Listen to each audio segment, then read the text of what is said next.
राधे राधे मित्रों, यहाँ से गोवर्धन जी की परिक्रमा की यात्रा प्रारंभ होती है और यहीं से प्रणाम करके आगे परिक्रमा में पैदल मार्ग में आगे बढ़ा जाता है। और जिनके पास अव्यवस्था होती है या दोपहर का मौसम होता है, मौसम अनुकूल नहीं होता, तो परिक्रमा वो ई रिक्शा से भी करते हैं। तो हम क्षमा के साथ आपसे कहना चाहेंगे, एक्चुअली धूप का बहुत तेज़ थी, लगभग 12 बज गया था, तो इसलिए हमने जो परिक्रमा की वो ई रिक्शा से ही की। पहले मन हुआ कुछ चलने का, तो कुछ थोड़ी देर परिक्रमा से चले, लेकिन बाद में फिर हम लोग रिक्शा पे बैठ गए, क्योंकि बहुत धूप थी। ऐसा लगा कि कहीं ऐसा ना हो कि धूप में चलने से कोई बीमारी हो जाए। कारण क्या है, ये जो आप देख रहे हैं परिक्रमा का प्रारंभ पड़ाव या प्रारंभ का समय, ये लगभग 12 किलोमीटर के आसपास की परिक्रमा होती है, 12 से 13 किलोमीटर, और इसको बड़ी परिक्रमा बोलते हैं। जब ये परिक्रमा पूरी हो जाएगी तो जो 7 किलोमीटर की परिक्रमा बचेगी, 7 से 8 की, उसको छोटी परिक्रमा कहते हैं। यहाँ अभी आपको बिल्कुल खाली स्थान दिखाई दे रहा है, तो ऐसा ना सोचें कि ऐसा ही खाली रहता है। ये एक्चुअली दोपहर का समय है और इस समय लगभग टेम्परेचर 43-44 के आसपास का है, इसलिए यहाँ पर कोई नहीं दिख रहा। और जैसे ही यहाँ पे 4:30 बज जाता है या प्रातःकाल का 3 से 4 के बीच का समय होता है, तो यहाँ पर बहुत भीड़ होती है और कई लोग परिक्रमा यहाँ पर लेट कर करते हैं। और कई लोग कई महीनों से परिक्रमा कर रहे हैं, उनकी परिक्रमा भी नहीं हुई, क्योंकि वो एक कदम बढ़ते हैं और 108 पत्थर अपने आगे रखते हैं, फिर आगे परिक्रमा बढ़ते हैं।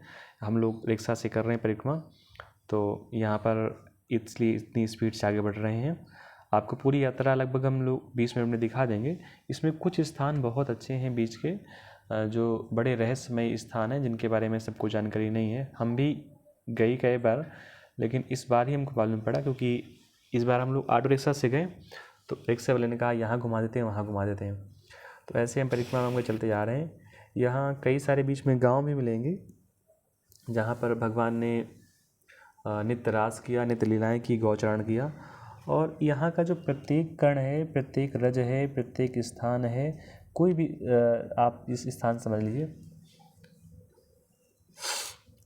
वो सारा का सारा दिव्य है, रमणीय है और बहुत श्रेष्ठ स्थान है। ऐसा गोवर्धन जी को श्राप भी है कि रोज़ तिल तिल ये धंसता जा रहा है। और कई बार लोगों से यहाँ से चर्चा हुई, तो जो लोग 80 साल के थे, 75 साल के थे, उन्होंने बताया कि जब हम बिल्कुल नए थे, बिल्कुल बचपन में, तो हमारे घर में जो पत्थर था इतना बढ़ा हुआ था, लेकिन अब ये घट करके इतना नीचे पहुंच गया है। तो वो भी बताते हैं कि नित्य गोवर्धन जी धंस रहे हैं। कई गांव भी बसे हुए हैं यहाँ पे और कई रमणीय स्थान हैं। और अब हम आपको बिल्कुल पहुंच गए हैं, जो सबसे पहला स्थान है, दिव्य स्थान है, इसको बोलते हैं संकर्षण जी का स्थान। ऐसा कहा गया कि जब 7 दिन के लिए जल वर्षा इंद्र के माध्यम से, तो जहाँ जल सूखा या सोखा गया, उसी को संकर्षण स्थान कहते हैं, संकर्षण कुंड कहते हैं। और यहाँ पर जो भी जल आया था वो सारा भगवान ने ही सोख लिया या भगवान गणों ने सोख लिया। ये हमारे साथ 2 मित्र और भी आए हुए हैं, तो इन्हीं को देख करके हम भी लालच में आ गए और हम भी बैठ गए। वैसे तो हम भी पहले परिक्रमा पैदल ही करने वाले थे, संकर्षण कुंड के माध्यम से फिर हम आगे और बढ़ रहे हैं। तो यहाँ दोनों तरफ गाँव बसे हुए हैं। और मैंने पहले ही आपसे कहा कि इस समय धूप का मौसम है, इसलिए कोई यहाँ पे आपको सैलानी दिखाई नहीं दे रहा है, सब लोग बैठे हैं एकांत में। जब संकर्षण कुंड से हम लोग थोड़ा सा और आगे बढ़ रहे हैं, तो हमें यहाँ पर दाऊ जी का मंदिर सबसे पहले दिखाई देगा, जहाँ पर दाऊ जी या बलराम जी कह सकते हैं, भगवान कृष्ण के बड़े भाई कह सकते हैं, वो यहाँ पर बैठे हुए। देखिए और भी लोग परिक्रमा कर रहे हैं। एक बात और भी है कि वैसे तो लगभग 2 घंटे परिक्रमा में लगता है रिक्शा से अगर किया जाए, लेकिन कई बार रिक्शे वाले लोग थोड़ा सा बेवकूफ़ी बनाते हैं कि आपको 1 घंटे पूरी यात्रा करवा देंगे, और 1 घंटे में यात्रा करवाएंगे तो आप केवल परिक्रमा ही कर पाएंगे। जो प्रमुख स्थल हैं, दर्शनीय स्थल हैं, उनको देखने का मौका आपके हाथों से और आपकी आँखों से निकल जाएगा।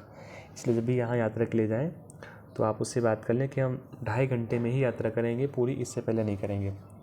लगभग 100 से 150 रुपये पर व्यक्ति यहाँ पर लेता है, और पूरा का पूरा रिक्शा 400 से 500 रुपये में पूरा बुक हो जाता है। आप आराम से यहाँ पर परिक्रमा कर सकते हैं।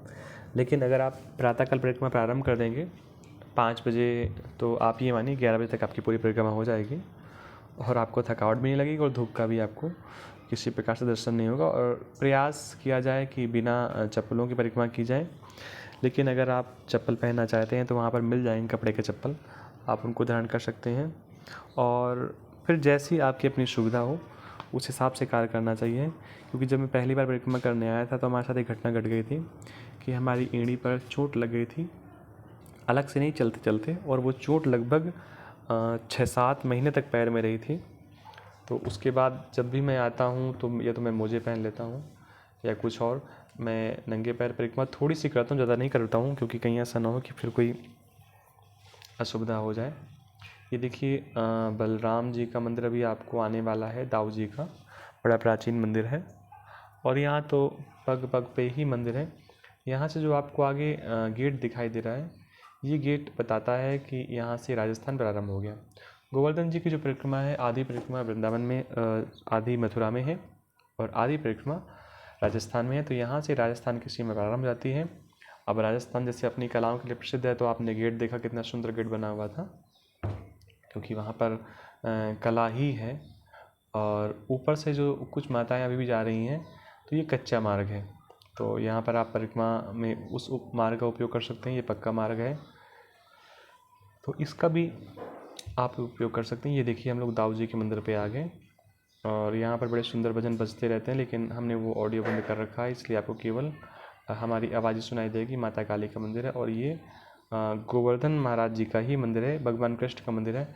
यहाँ पर देखिए जो सबसे पहले आपको नीचे दिखाई दे रहे हैं, ये पैर हैं। ये देखिए, ये बिल्कुल आपकी नज़र गई, ये पैर हैं और वो हाथ है और मुख वो सामने है। तो इसको आप ऐसे दर्शन कर सकते हैं, ये पैर, फिर हाथ और फिर मुख, हाथ और पैर लेटे हुए हैं, मुख यहाँ पर उठा हुआ है भगवान का। आगे बढ़ गए। यहाँ से दर्शन करने के बाद तो यहाँ पर भी कई मंदिर हैं, आपको हम बताते रहेंगे जहाँ पहुँचेंगे। ये परिक्रमा का ही स्थान है और आपको अच्छा लग रहा होगा तो आप राधे राधे ज़रूर लिख दें कमेंट में, और चैनल को सब्सक्राइब भी कर लें, ताकि ऐसी यात्रा हम जहाँ भी जाएंगे तो आगे भेजते रहेंगे। क्योंकि कई हमारे मित्रों ने हमसे कई बार कहा कि आप अक्सर यात्राएं करते रहते हैं, तो अगर उनका दर्शन हमको भी कराएंगे तो हमें भी अच्छा लगेगा, इसलिए मैं ऐसा कर रहा हूँ। और आप लोग दर्शन करिए यात्रा का। एक निवेदन है आपसे कि अगर धन की कमी ना हो, भगवान ने धन दिया है, तो समय निकाल करके आप सभी को गोवर्धन जी की परिक्रमा करनी चाहिए। परिक्रमा किसी कारण से पैदल नहीं कर सकते तो आपको रिक्शा में बैठ करके परिक्रमा करनी चाहिए। पूरी परिक्रमा नहीं कर सकते हैं तो आधी परिक्रमा कर सकते हैं।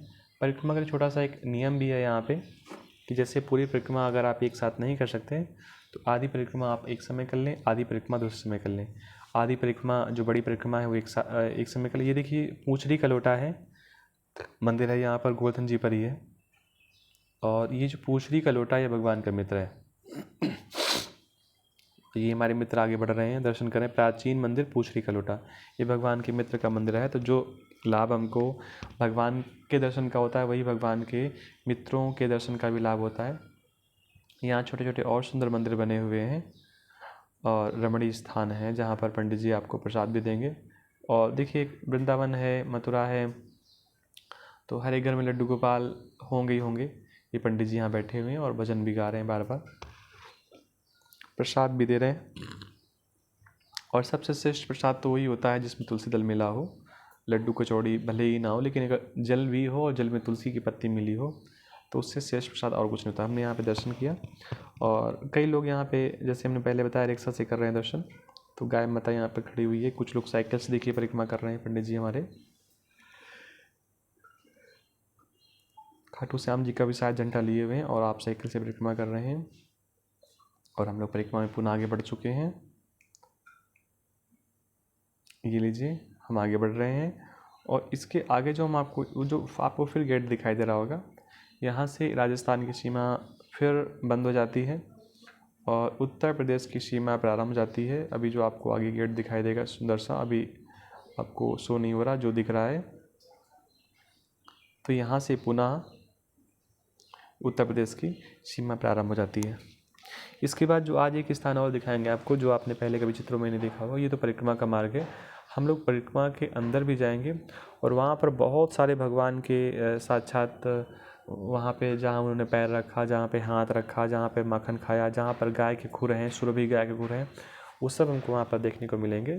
तो आप निश्चित बने रहिए। यहाँ से हमारी पुनः उत्तर प्रदेश की यात्रा प्रारंभ होती है। आगे 2 किलोमीटर आगे जतीपुरा है, जहाँ भगवान का भोग लगता है।